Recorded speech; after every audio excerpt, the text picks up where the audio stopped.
Hello mga ka-bells-bells! Welcome back sa ating channel.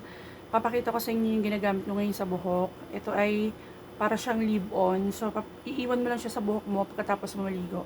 So, ako hindi ako naligo kagabi kasi nga pagod ako, marami akong ginawa. So, hindi muna ako naligo ng buhok. Naghapat lang ako. And yeah, so yung buhok ko is ganyan, medyo oily kasi nga hindi naligo kahapon. So, marami akong problema ngayon sa aking buhok, lalo-lalo na yung hair fall. Ang nipis na ng buhok ko ngayon guys, because of hair fall. Ayan. So, I decided na bumili ng product na pwedeng makatulong sa aking buhok. So, aside sa shampoo na ginagamit ko na ipapakita ko rin sa inyo, yes, ito muna yung papakita ko sa inyo na product na ginagamit ko after i-shampoo at i-conditioner yung buhok ko. So, this is for Cormesic. Cormesic, yung kanilang Botox Keratin. Yan. And then, yung Botox Moroccan Oil. Ayan. So, guys, this is for only 169 or 189. Dalawa na siya. And kung bibili ka lang ng isa is para mga 80 plus. Kung ito lang. And ito is para mga 90 pesos, ganun. So, makakamura ka kapag bumili ka ng partner na. Ayan. So, papakita ko sa inyo kung paano ko siya i-apply. So, ilang araw ko na siyang ginagamit and din yun, nakalahati ko na siya. And then ito, hanggang dyan na siya. Ayan. So, ano muna yung mga nagbago sa hair ko? Unang-una, lumambot. Lumambot siya. Syempre, pag malambot yung buhok natin, pag ginanyan natin, hindi nagbubuhol. So, walang hair fall. Ganun. So, hindi na masyado nag-hair fall yung buhok ko. Dati kasi isang ganyan ko, ang kasama 13. Ngayon, isa, or minsan wala. Ayan. Ayan, wala, oh. So, minsan meron, minsan wala. So, unang-unang napansin ko is lumambot yung buhok ko. Nawala yung mga frizzy, yung mga tayo-tayo. Ayan, tingnan nyo. Kasi hindi pa ako naliligo, diba? So, sobrang oily pa niyan. Pero ipapakita ko sa inyo, pag in-apply ko siya, oily kasi siya. Pero na-try ko na siya sa tuyong buhok, kakatuyong buhok, tsaka medyo damp yung buhok, yung medyo basa. Na-try ko siya. Mas maganda siya guys, i-apply ng medyo damp yung buhok mo. Yung hindi siya basang-basa, medyo lang, medyo basa, tapos i-applyan mo siya. And then after a while, pag natuyo siyang lambot-lambot niya. So, ganun. Kasi na-try ko siya na ng tuyo, siguro mga kinabukasan, naglagay ako. Okay lang, pero mas maganda yung medyo damp yung hair mo. Medyo basa ng konti. Alam niyo, yung parang na-dryer siya. Parang damit na na-dryer. Medyo basa. Yun. So, ayan. So, papakita ko sa inyo. Tingnan yung buhok ko. Medyo mukha na siyang healthy tingnan, di ba? Ayan. So, unang-una is ito muna yung i-apply. This is a Botox Keratin. So, para siyang serum, guys, sa buhok. Ayan. So, hindi siya... Sige. So, ginagamit ko is 3 pump lang. Ganyan.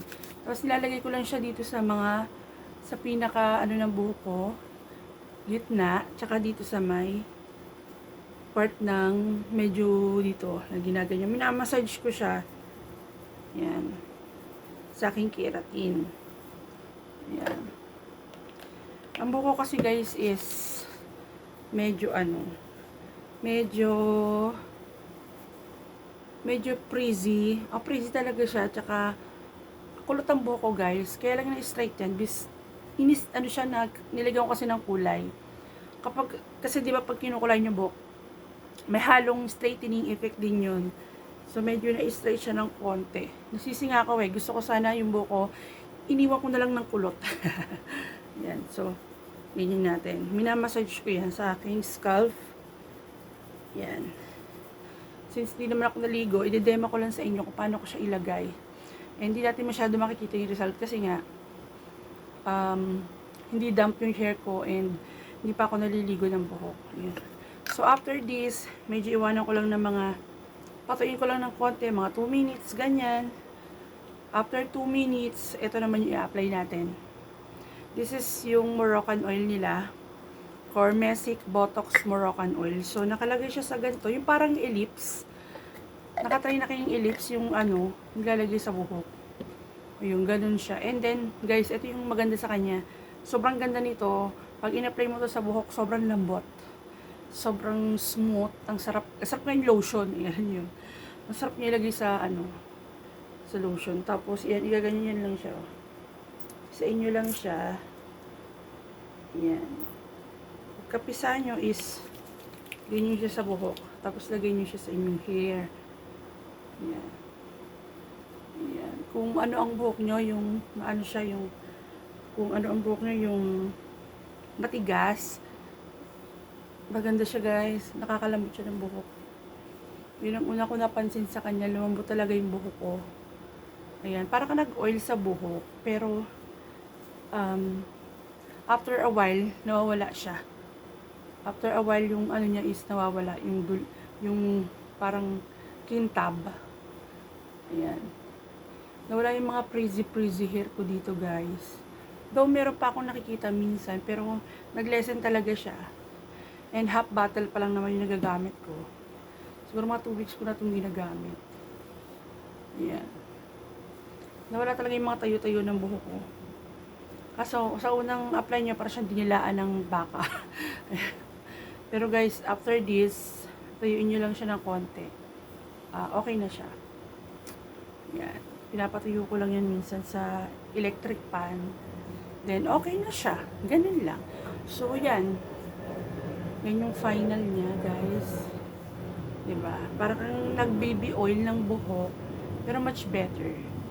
Kasi ang baby oil kasi mainit. So, baka lalong mag-ano yung buhok nyo. Mag-hair fall. Pero to guys, maganda siya guys. For only 169 pesos, why not, diba? So, yan. Sana makatulong tong video na to sa mga may problema sa buhok, hair loss. So, yung mga bells, thank you for watching and I hope I will see you in my next one. Bye!